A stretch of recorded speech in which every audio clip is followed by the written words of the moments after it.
a sua permissão, estamos entrando no seu lar para a apresentação de mais um programa Prazer em Conhecê-lo. Olha, o homem é tão importante que Deus o fez à sua imagem e semelhança. E é por isso que a gente diz que o maior espetáculo para o homem ainda é o próprio homem. A nossa intenção é fazer um programa de entrevistas humano, adulto, forte, emocionante, com perguntas que normalmente você não vê nos programas similares, mas perguntas sem dúvida honestas, sem armadilhas. Aqui o convidado é livre para responder da forma que quiser e até se recusar a responder. Nós não podemos, estamos proibidos de fazer comentários. Quem entrevista não deve aparecer mais que o entrevistado, ele é que é o espetáculo. E no final do programa, quem vai julgar o convidado e decidir se realmente teve prazer em conhecê-lo é você, telespectador.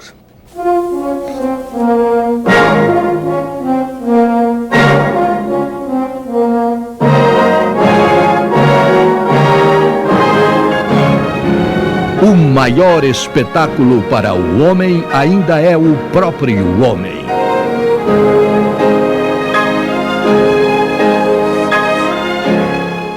Você está na Rede Vida de Televisão, o canal da família, o canal da sua família. Estamos iniciando o Prazer em Conhecê-lo de hoje. Boa noite, Dalina. Boa noite, Brancato. Tudo bem? Tudo bem. Tudo em paz? Tudo. O negócio da gargantilha está dando... Continuam chegando os e-mails. Ah, daquela gargantilha? Aquela famosa gargantilha. O que será que a Idalina tinha no pescoço? Boa noite, Mafra. Boa noite, Brancato. Tudo em paz? Tudo beleza. Tudo andando? Tudo maravilha. Sua paróquia vai bem? Graças a Deus. E eu estou apenas lembrando agora também que o nosso convidado, ele tem múltiplo talento. Nosso convidado de hoje? De hoje. Ah, Né? diga. Ele é músico, compõe, canta, executa, entre outras coisas. Mas ele não é músico, Não é músico, mas compõe compõe. e é músico. Também. É um mistério. Boa noite, Luiz Guimarães. Boa noite, Brancato. Tudo bem? Prazer em vê-lo. Agora melhor? Agora melhor. Tem uma coisa que você gostaria de dizer? Eu gostaria de ler algo que foi escrito pelo cineasta grego, o Constantin Costa Gavras, pela situação que nós passamos hoje, atualmente. Diz que é fácil afirmar que há uma crise enorme na nossa sociedade. É uma crise filosófica, ideológica e ética. Isso acontece porque o homem não conta mais, é a economia que conta. É verdade, é verdade. Já não estamos mais olhando as pessoas como gente, estamos olhando as pessoas como matéria, como dinheiro. Que carro tem, como é que está vestido, né? Eu gostaria de, antes de apresentar o nosso próximo entrevistador, que não é entrevistador, é entrevistador, não tem segredo nenhum, porque o Neto, meu filho, o Brancato Neto continua preso no fórum. Vira e mexe, ele está preso no fórum. Está ficando cada vez mais difícil ele fazer esse programa, porque está assumindo funções muito grandes, agora está mudando de local, então temos que ter um pouco de paciência. Então, em vez do Brancato Neto, vai a minha filha, que é a diretora desse programa, a Polete Brancato. Boa noite, minha filha. Boa noite, meu pai. Tudo bem? Polete, eu tenho que contar uma coisa aqui muito séria. Nós fizemos aquele programa com aquele padre polonês, aquele padre André, da Divina Misericórdia. Depois eu recebi uma carta sensacional de uma pessoa, de um rapaz, que eu não posso dizer o nome aqui, mas que ele mandou uma carta dizendo que ele recebeu uma graça durante o programa, uma graça muito grande. Ele tinha ficado brigado com a mãe dele até o dia do falecimento dela, e aí ele ficou com a alma machucada, dolorida, ele ficou com culpa, né? E naquele dia do programa ele se encontrou novamente com Deus, ele conseguiu se reconciliar com a mamãezinha dele que tinha morrido. E então manda uma carta linda aqui. Eu só queria registrar que Deus interfere em tudo, Deus está em tudo, até num programa de televisão que a gente às vezes leva com tanta irresponsabilidade, mas é aí que Deus atua também.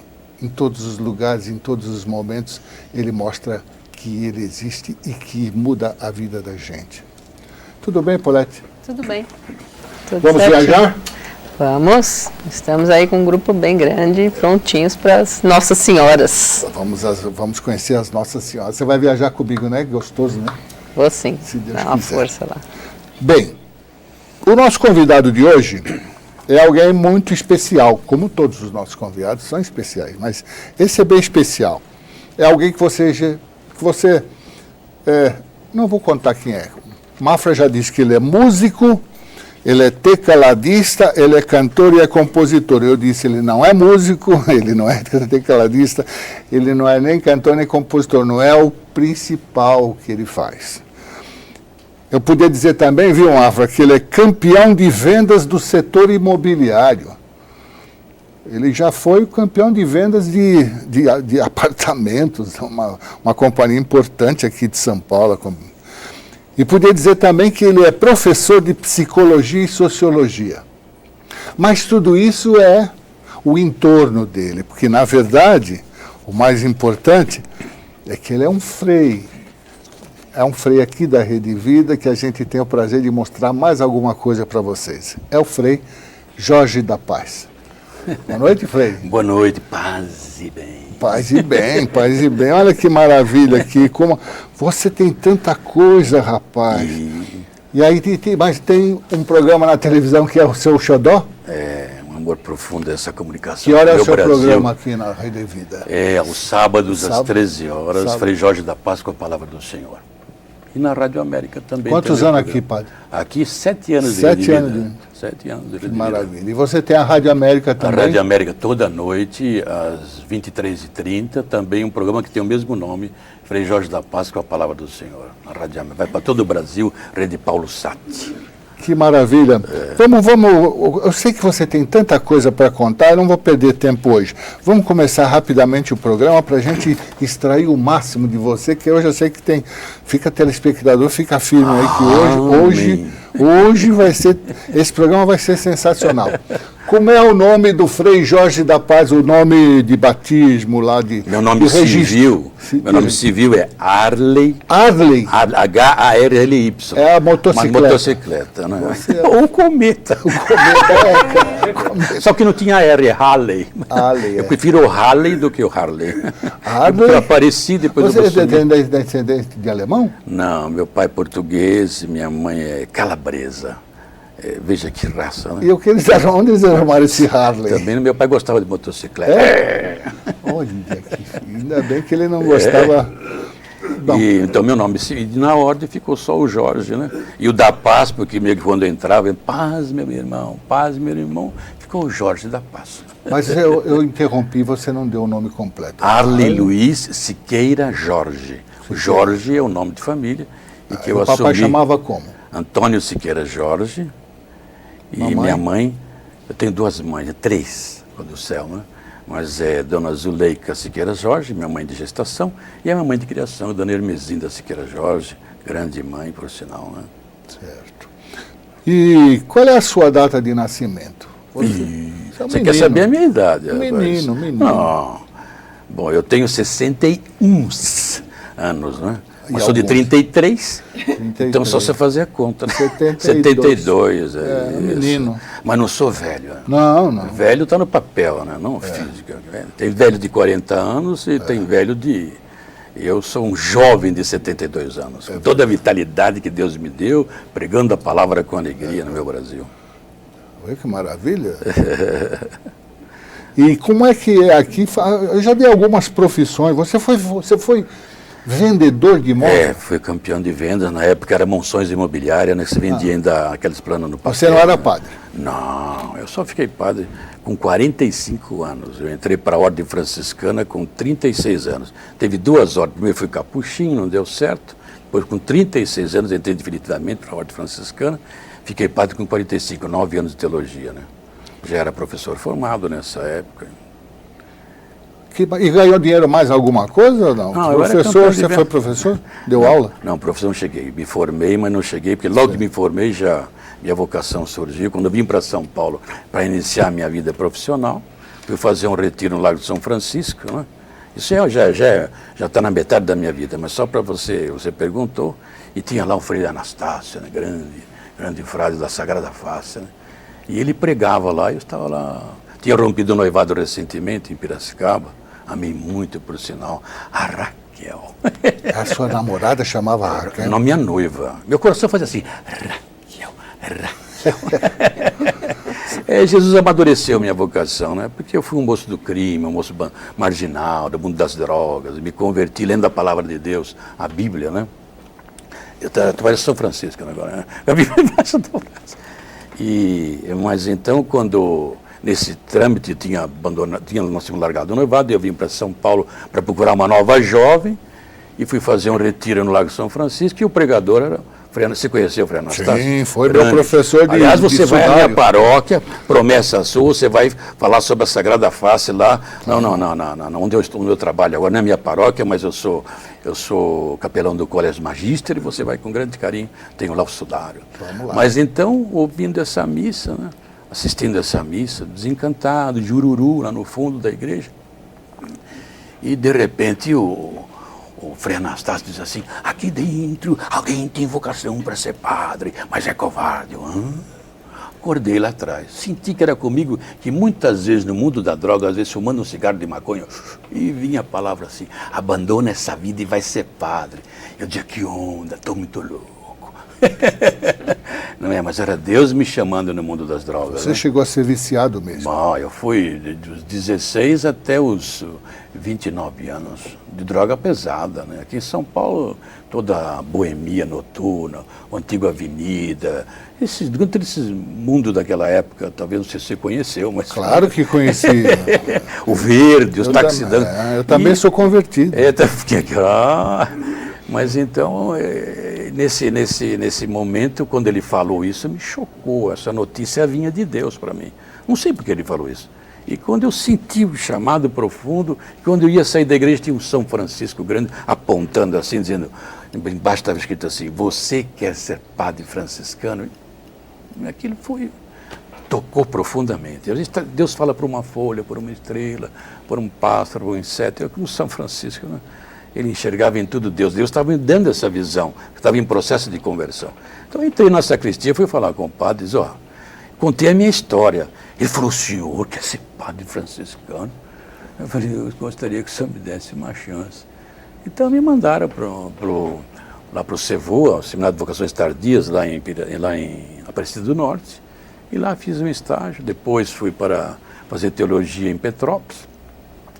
E assim foi o meu caso. Não sei se eu respondi a sua pergunta. Claro, maravilhosamente bem. bem. Muito bem. Mas eu tenho que contar muitos detalhes, é importante. Vai contando durante o programa as perguntas. Você vai tá já viram que ele tem uma história rica para contar, não é verdade? Vamos lá, Idalina, por favor. Frei, não são todos os pais que gostam, né, que seus filhos se tornem padres. A sua família estranhou a sua vocação? Papai estranhou muito, né? Papai era um homem sem Deus, e coitadinho, mas um homem bom de coração, não teve formação, perdeu a mãe cedo, né? Ele que criou os irmãos. E foi chocante ter a ideia, porque não concebia na cabeça dele que um filho dele ficasse padre. Então ele combateu muito, desde criança. Quando eu era criança, eu fui educado por uma tia minha, meus pais se separaram quando eu tinha 4 anos de idade, e ele me deu de papel passado para uma tia minha que me criou. E essa tia me evangelizou, não é? E me colocou nas mãos a história sagrada do Euler, mesmo até hoje. Tinha umas figurinhas lá, e eu via Jesus flagelado. Isso me encantava. Era Deus namorando me dando a graça, já um certo namoro da graça quando eu era criança e nem conheci. Mas eu me encantava. E o meu sofrimento, por causa da vida separada dos meus pais, né? O que eu concebia era muito difícil, foi muito doloroso na minha vida essa separação, causou todos os traumas da minha existência, principalmente a ruptura, né? Que no dia que papai estava preso, tinha tido uma desinteligência com meu avô e feriu ele gravemente, então ele ficou preso e nesse ínterim da prisão A mamãe resolveu se separar dele, né? Fazer um novo caminho na sua história. Isso foi muito duro. Meu tio veio me buscar e eu dizia, mamãe, quero ficar com a senhora, mamãe. E ela sempre me rejeitou, coitadinha, era uma criança de 18 anos, que cabecinha ela tem, né? E eu me lembro que fiquei no cantinho lá, encostadinho, chorando. Chororô, por que mamãe não gosta de mim? Por que mamãe não gosta de mim? Esse foi meu grande trauma, né? Que registrou na minha história e eu apaguei essa mãe de gestação da minha mente, porque papai saiu da cadeia, denigriu a honra dela, coitadinha, não fez por mal, mas eram duas crianças, né? Ele tinha a sua vida e ela outra, e eu nunca perdoei isso, né? Eu nunca perdoei. Hoje não, né? Hoje eu sou homem convertido, compreendo a limitação humana. Hoje a igreja tem os tribunais eclesiásticos que avaliam situações. Há casamentos que não são casamentos, houve cerimônia, tudo, mas não houve um registro matrimonial. Foi o caso dos meus pais, né? E futuramente papai veio encontrar uma senhora, dona Hermesinda, que realmente me cuidou dos 8 anos em diante, que eu considero realmente a minha mãe. Tenho duas mães, três, né? Como falei para o Brancato. Uma do céu, a mamãe de gestação e a mamãe de criação, que é a dona Zinda. Senão São José não seria pai do menino Jesus, né? Mas então essa formação profunda que eu tive é que me levou realmente mais tarde a me reencontrar na graça. Agora, papai nunca aceitou isso. Não podia aceitar. Então, quando eu era criança, com essa minha tia, eu fui coroinha na Igreja Nossa Senhora da Penha, foi minha primeira experiência. Eu gostava de ajudar, veja como Deus me encaminhava, ele gostava. Talvez era uma fuga, não é, da minha carência afetiva, aquele silêncio da igreja. Eu gostava de ver os padres pregar, achava maravilhoso aquilo. E me lembro que minha vocação até nasceu num altar de Nossa Senhora do Perpétuo Socorro. Eu ficava olhando assim, por que aquele menininho tinha um sapatinho caído? Tinha um anjo do lado assim, e eu ajudava a missa de um padre muito santo, era padre Xavier, me lembro. Mas então, nessa minha caminhada de estar com os padres redentoristas, o chefe dos coroinhas achou que eu tinha vocação e me mandou para o seminário lá do Aparecido do Norte, que era o dos redentoristas, que hoje estão lá também ainda, né? Mas então lá eu fiquei até uma primeira sexta-feira do ano seguinte. Meu pai foi me buscar numa primeira sexta-feira, me tirou, falou que o filho dele ficava naquilo e me tirou. Quer dizer, mas ficou aquele saudosismo meu. Foi um tempo extraordinário meu, que como criança eu não sei por que Deus me chamou, eu no mundo da marginalidade, o homem da droga, o homem da sexualidade livre, na orgia de São Paulo, de repente nasce uma vocação assim, eu também não sei explicar, são coisas que Deus faz acontecer. Li até o livro de Santo Agostinho, As Conversões, e compreendo que a graça de Deus, para o que não é possível para o homem, para Deus é possível. Eu não me compreendo realmente como eu aceitei essa vocação, como eu assumi, na minha maior alegria, eu sou padre, já são 28 anos, né? Eu me fui padre com 45, estou com 72, não sei mais ou menos quanto é que dá, mas dá uns 27 anos por aí de padre, né? E uma felicidade intensa de poder servir esse Deus que eu encontrei na alegria e que me mostrou a verdade. O padre, Deus revela para ele as coisas por dentro, mostra o porquê do celibato, o porquê dessa renúncia, porque ele assumir um caminho com toda a naturalidade. Porque eu tenho todos esses registros em mim. Eu sou homem velho, para mim é realmente muito vivo ainda. Mas tem um homem novo, né, que o Cristo construiu com a sua graça, com a Eucaristia diária, com a leitura diária da Palavra de Deus, com a vida de oração. Que realmente agora, ele fez isso, porque eu fico olhando para o meu passado, né? Como é que Deus pode fazer uma coisa dessa, né? Eu fumando um cigarro de maconha e me vinha esse pensamento, abandona essa vida e vai ser padre. Momento louco, meu. Eu falei, por que isso? Mas estava nos registros, né? A minha leitura infantil da Palavra de Deus, né? As irmãs vicentinas que me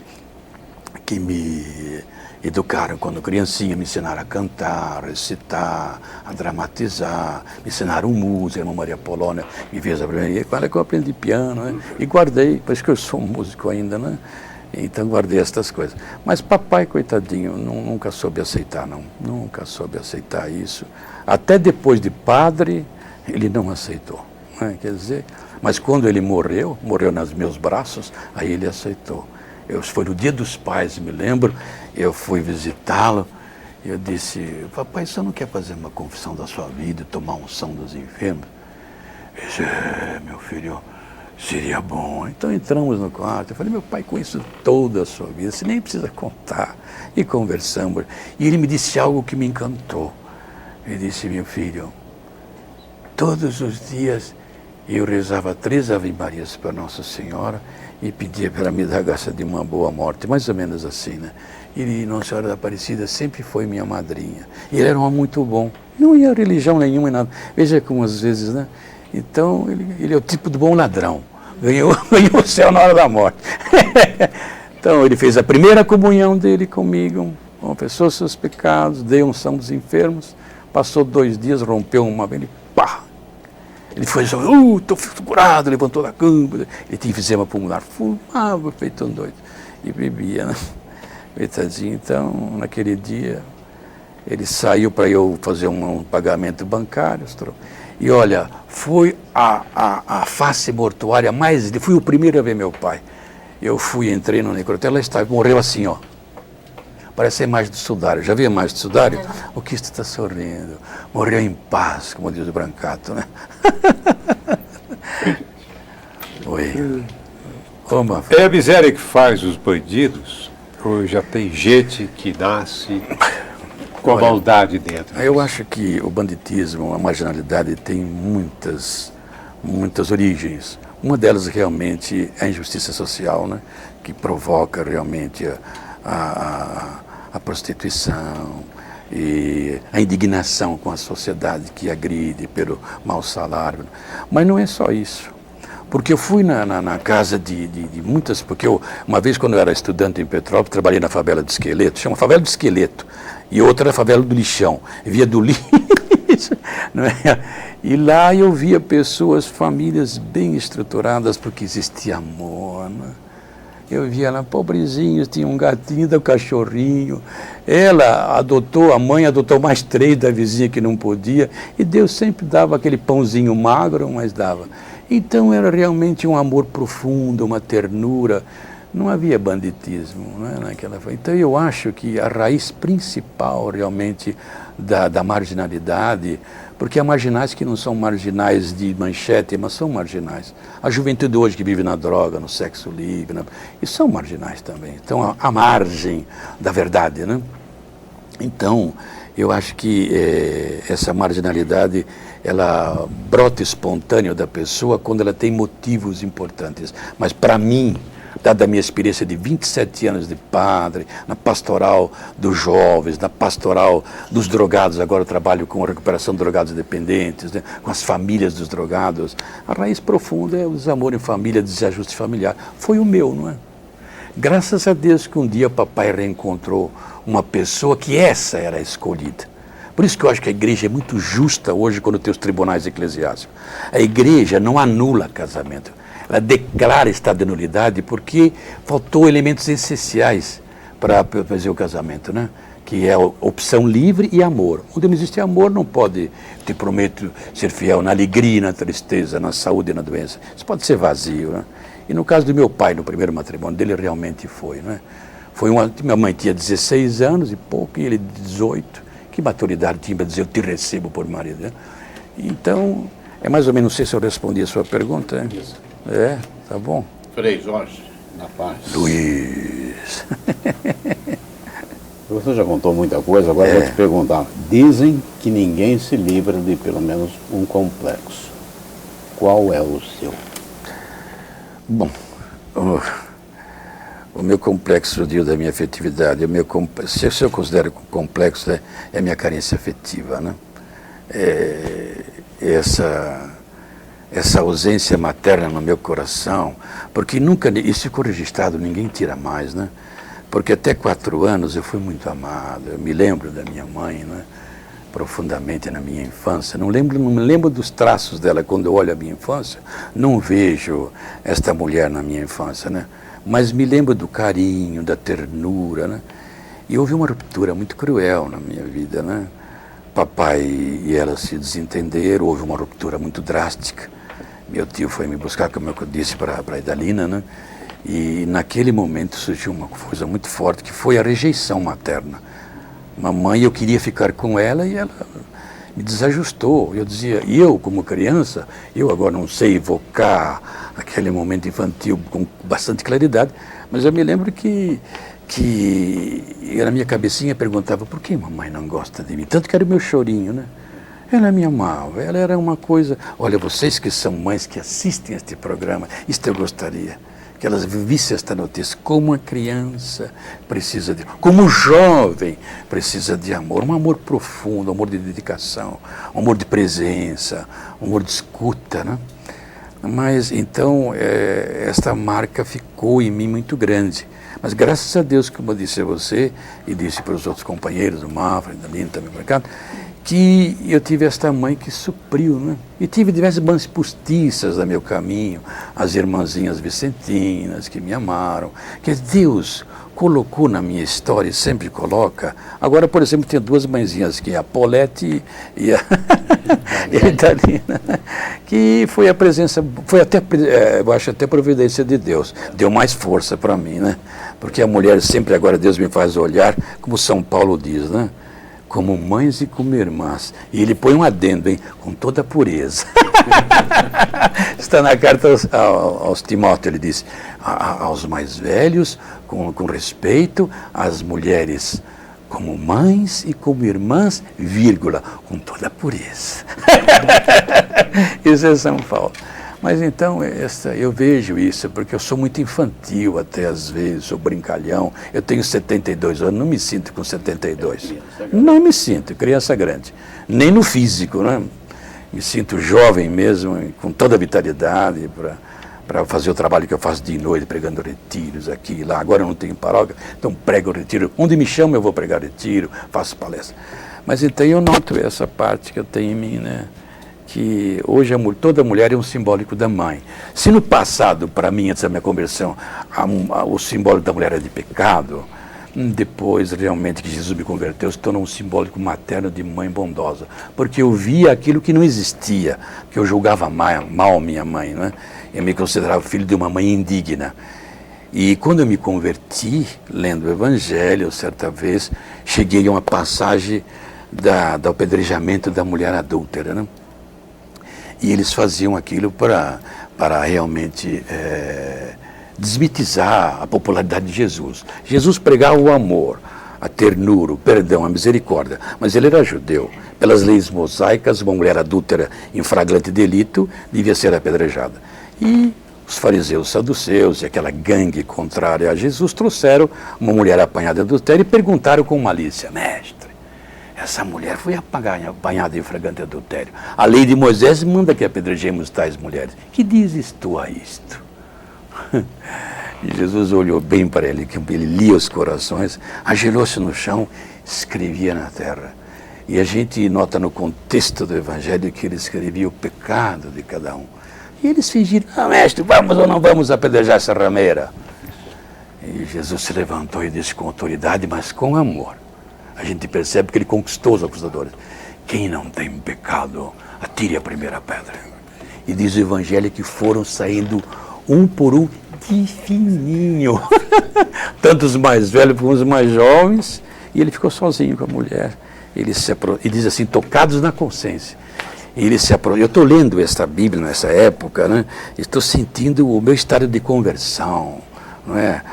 Estou sentindo um pecador, a misericórdia do Cristo, o amor, a ternura, a confessão humana. Os outros analisaram a mulher através do pecado. O Cristo pesou que consequências levou aquela mulher ao adultério. A lei de Moisés mandava que apedrejasse, mas ele disse não. Quer dizer, porque a mulher que perdeu a autoestima, não é? Porque ela sabia que seria apedrejada, era a lei de Moisés. E ela se expôs, porque não queria viver. Então, alguma coisa muito profunda. Por isso que eu vejo Jesus olha os marginais, os bandidos, as prostitutas, com um amor profundo que levou a mulher à prostituição, que levou um moço à droga, ou uma jovem à droga, ao sexo livre. Deus vê o homem de uma maneira totalmente diferente que nós vemos, com amor, com misericórdia. Aliás, como São João diz, Deus é amor. Mas voltando ao que eu estava falando a você, então, ao lendo esse contexto, eu vejo Jesus chega perto da mulher adúltera e diz com carinho, a gente sente a palavra, a gente precisa, quando lê a Bíblia, precisa mergulhar no versículo, sentir a palavra de Deus, né? A ternura que tem naquele anúncio. E é tão curtinho o trechinho, mas mostra bem o Jesus do Evangelho. Mulher, onde estão os que te condenavam? Alguém te condenou? Ela disse, não, Senhor, pecado por sua pública, envergonhada. E Jesus diz, nem eu te condeno, vai e não peques mais. Nesse momento, Luiz, eu senti como pecador, né, um homem da marginalidade, do sexo livre, drogado, passei droga também. Quer dizer, vivi, não no tráfico, mas transando, né? Bom para cá, trocando um tóxico por outro, para poder ter a droga melhor. Meu apelido era Muito Louco. Ô, Muito Louco! Esse era meu apelido.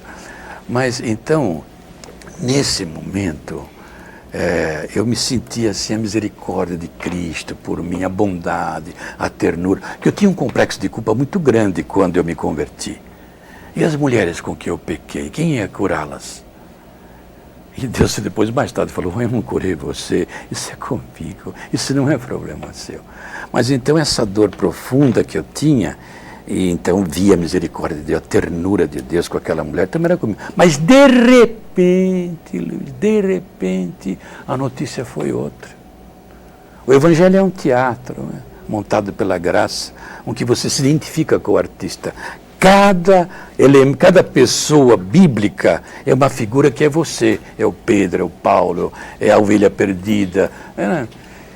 Então, naquele momento, a graça que me tocava, eu me sinto, estava naquele... Porque a pessoa que é o Brancato deve conhecer bem o que é uma pessoa que se converte. A gente tem momentos de profunda intimidade com Deus. Ele está me esclarecendo uma coisa que ia me tirar daquilo, né? E então, eu senti que naquela cena... eu era apedrejador. E a mulher era minha mãe. E Deus me dizia assim, quem é você? Seu isso, traficante de drogas, seu maconheiro, seu cafetão, etc. Todos os epítetos que Deus podia me colocar. Falou, toma, tira a primeira pedra. E eu chorei, Luiz, diante da palavra de Deus. Falei, meu Deus... Aí comecei a sentir uma dor no meu coração. Onde está minha mãe? Minha mãe tinha abandonado com 4 anos e eu nunca mais vi minha mãe. Nunca mais. Não sabia nem a cor do cabelo dela.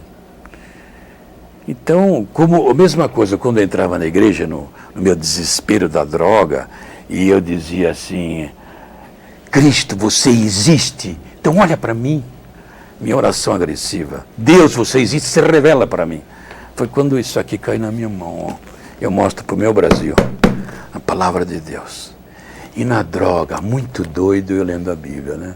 Foi quando me caiu esse texto. Era a minha curtição, era a Bíblia. Primeiro encontro, antes de me encontrar com a Eucaristia, depois que fiz a minha primeira confissão, foi a Bíblia. Mas então entrava na igreja e falava, Senhor, onde está minha mãe? Eu nunca mais vi essa mulher na vida, né? Um dia, Luiz, entrando num restaurante onde eu trabalhava, na Barão Tapetirim, que é uma das ruas próximas, ela me disse, a Idalina me disse até a rua, eu esqueci agora. 24 de maio. Aniversário da minha irmã de sangue, a Nancy, outra, que é minha irmãzinha mesmo, filho do papai, com esta mãe de criação minha, que é a Dona Zinda, que é a minha mãe em plenitude, né? Eu não nego a maternidade da minha mãe genética, eu amo profundamente, cuido dela com carinho, sempre cuidei, mas eu tenho um amor profundo por esta mãe. E ela sabe disso, as duas sabem. Eu sou uma história à parte e amo as duas com muita ternura, né? Mas então, comecei a entrar na igreja. Então um dia entrei nesse restaurante, estou almoçando, meio drogado, meio doido. Então uma mulher bonita, com uma amiga, sentou-se assim ao meu lado. De repente, tocou no meu coração. Essa mulher é tua mãe. Eu falei, eu tô louco. Eu estava chapadão, né? Por que essa mulher é minha mãe? Eu olhei para ela assim, olhei. Aí fui embora. Quando cheguei na porta, senti uma força que eu devia. Voltei, cheguei pertinho dela e perguntei, a senhora é dona Zuleika Giglio? A mulher esbugalhou os olhos para mim e disse, quem é o senhor? O que o senhor deseja? Eu falei, só me desculpe, senhora, a senhora é dona Zuleika? Falou, meu nome é Zuleika. Zuleika Giglio? Eu disse, Zuleika Giglio. Eu disse, então é só minha mãe, eu sou teu filho. A mulher pulou, meu filho. Parece até cena de filme mesmo, de novela, de televisão. Meu filho, não. Aí conversamos. E ela é interessante, eu trabalhava na Barão de Itapetininga, lá na Praça da República, na esquina, minha mãe tinha uma loja grande de moda, ela era modista, moda Zula. Nunca vi essa mulher. Mas primeiro Jesus acionou o perdão no meu coração, a ternura, a compreensão profunda. Quem era eu para apedrejar a minha mãe, né? E para vir a conhecê-la. E esse encontro foi muito grande porque voltou a cena da infância que eu precisava perdoá-la quando ela não quis me levar com ela. Então eu perguntei, por que a senhora me rejeitou? Por que a senhora me deixou, minha mãe, com 4 anos? Aí ela falou, seu pai me ameaçou, e se eu levasse você com a pessoa que eu ia tentar uma nova experiência de vida, ele liquidava a espécie. E eu não duvido que meu pai liquidava mesmo. Ele era muito bom, mas era muito violento, português violento. E então, respondi a sua pergunta. Respondeu. A Polete. Boa noite. A filha do Brancato. Paz e bem. Obrigada. Padre, qual a doença que lhe provoca maior medo? Doença que provoca maior medo? Eu acho que o AIDS. Sinceramente, porque eu tenho visto o que tem feito nas pessoas, né? O AIDS é uma doença que é a doença do pecado. Em Medjugorje, Nossa Senhora fala que é a doença do pecado, né? Então, realmente, e o AIDS levou realmente a criar agora um outro tipo de prostituição, né? Porque como os prostíbulos ficaram assim, lugares realmente de grande vulnerabilidade, uma pessoa se expõe, então hoje ficou a sexualidade livre, que era muito menos. Então hoje a juventude que é o sexo livre, porque não tem realmente... Eu acho que causou muitos males o AIDS na nossa história, né? No mundo inteiro, né? Isso que eu acho. Obrigada. Só isso? Você quer perguntar para mim? Oh! Boa mãezinha, né? Mãezinha. Não estou dizendo que você é casada? Sou. Ah, então deve ser uma mãe ótima. Falei, Jorge, qual é a doença que vai... Tem 4 filhos. Jovem desse jeito? Tudo homem, não sabe fazer mulher, mas... Fala, Frei. Ô, meu irmãozinho. Corre, né, por aí, que padre não deve dar palpite em casamento, porque como ele não é casado, ele não tem nada que dar palpite em casamento, ele não sabe o que é. Sim. Como também, você imaginou se o ginecologista teria que fazer um filho para poder trabalhar como ginecologista.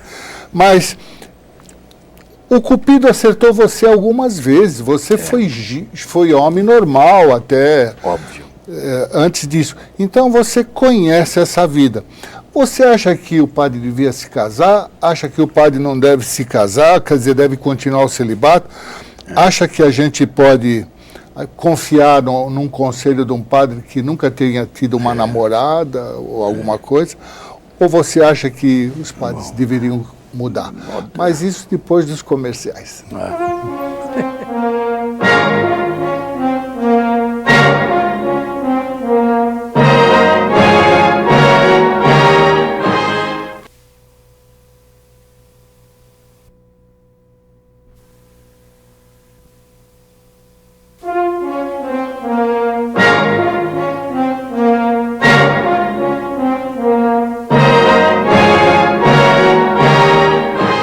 Você está na Rede Vida de Televisão, o canal da família, o canal da sua família. Estamos assistindo o programa Prazer em Conhecê-lo hoje com o Frei Jorge da Paz. Frei, que bonito esse DVD aqui. O que é isso aqui? É um CD, né? É CD. Frei Jorge da Paz, Canta Coração. Canta Coração. Que maravilha. Canções de cura e libertação. Você é compositor também, né? Compositor e cantor. Né? Deixa eu mostrar algumas coisas aqui. Vou te botar uma fotografia aqui. Até perguntaram quem é esse cavalheiro de branco ao lado do Frei Jorge da Paz. Ele está me dando um terço. Como é que foi essa história aqui? Você mandou... Não, eu comecei a fazer meus programas aqui na Rede Vida e eu sou, assim, muito chegado a pedir a bênção, né? Eu já tinha a bênção dos meus superiores. E um dia fui a Medjugorje e resolvi fazer uma visita a ele, foi programada uma visita e eu levei os meus programas de televisão e entreguei para ele. Escreveu até a cartinha dele aí. E eu pedi para ele abençoar, eu me lembro dele falando, Rede Vida, oh, bom, Rede Vida. E abençoou.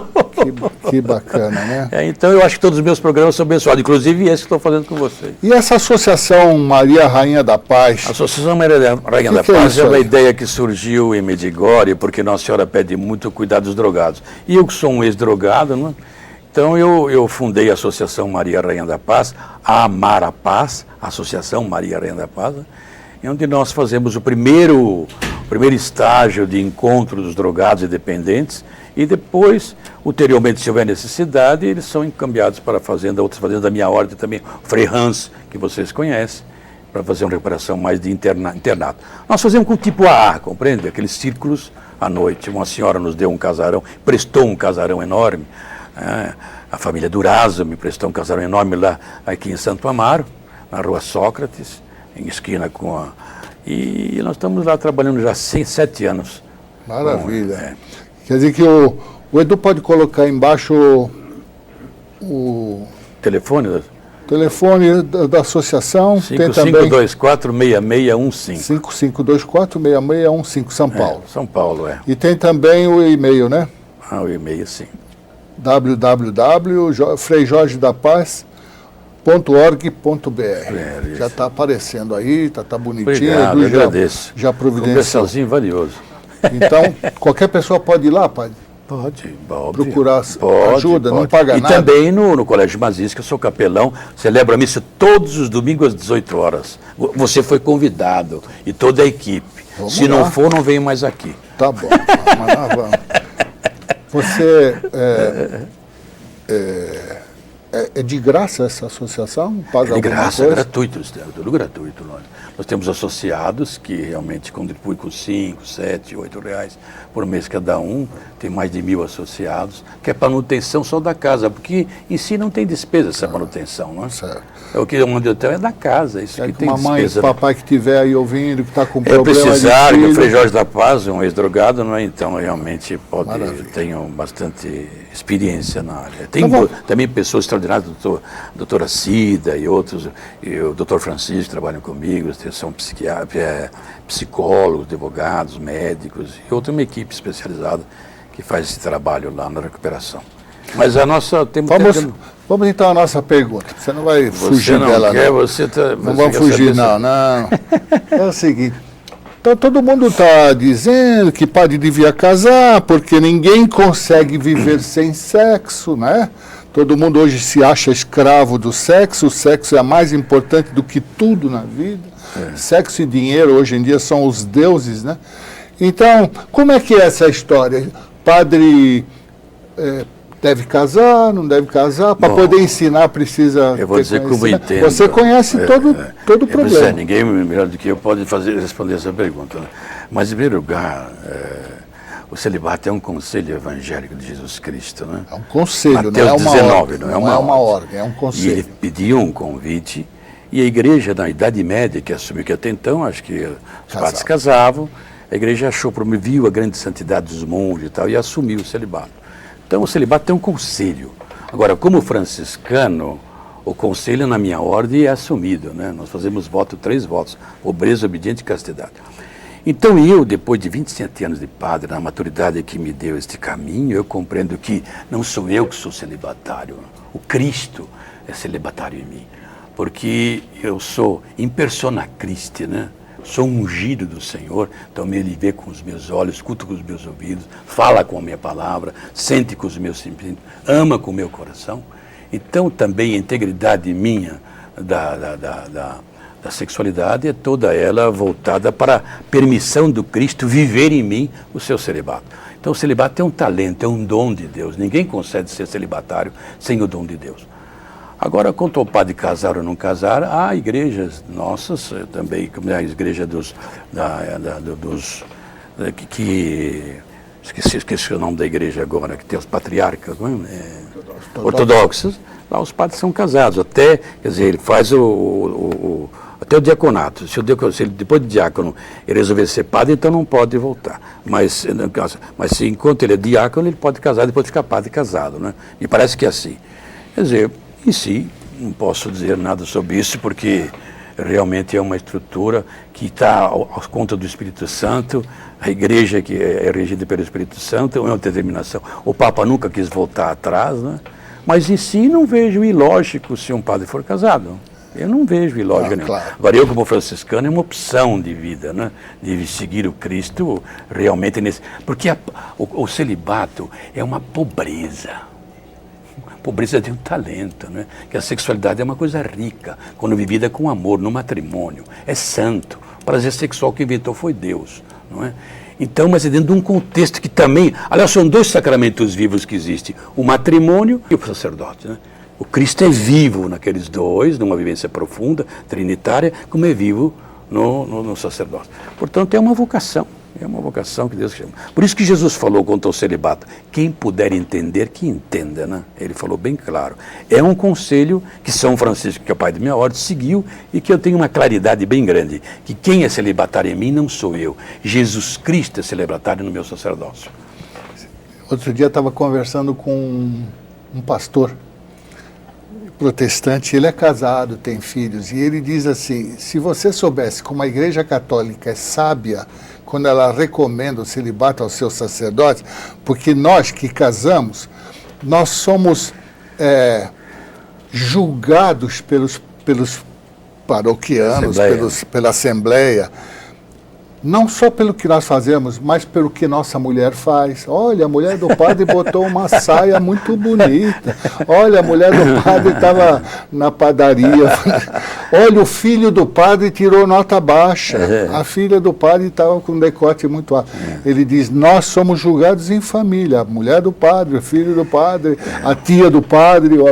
Ele diz, vocês que estão certos quando o padre não casa. Mas acho que nós já terminamos, né, Edu? É mesmo? Terminamos, infelizmente não. Esse programa devia ter... Você prometeu ir na minha missa. Você eu vou na sua missa, vamos lá, vamos fazer sudário lá. Nós somos sudaristas, né? Acabou o programa? Acabou. Tem umas perguntinhas que encerram o programa. Infelizmente acabou. Você contou tanta coisa linda que nem precisamos fazer pergunta para você fazer um programa maravilhoso. Padre, você... Que pergunta faltou que você gostaria de responder? Faltou alguma coisa a gente falar? Falamos da associação, falamos de Medjugorje, falamos da sua vida, do seu trabalho. Eu acho que, em síntese, realmente foi satisfatório. Aquela pergunta mais educada que eu faço, vou fazer, não tenho nenhum problema para fazer, você também não, nós somos irmãos.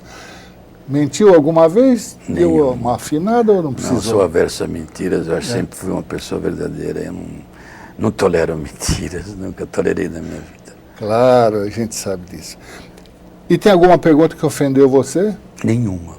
Vocês foram muito irmãos desde o nosso estágiozinho lá, na salinha de espera ali, né?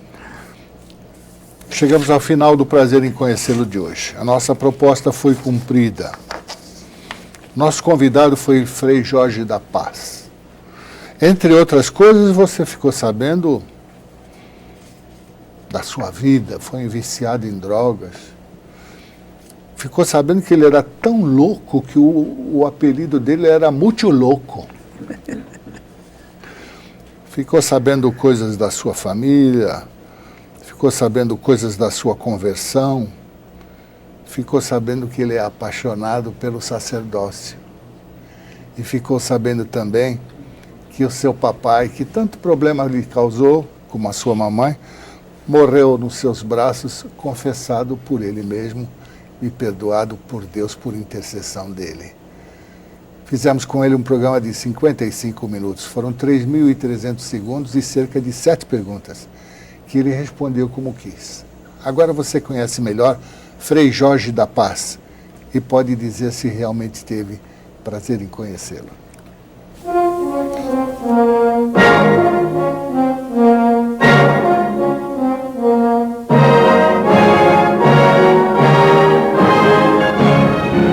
Um maior espetáculo para o homem ainda é o próprio homem.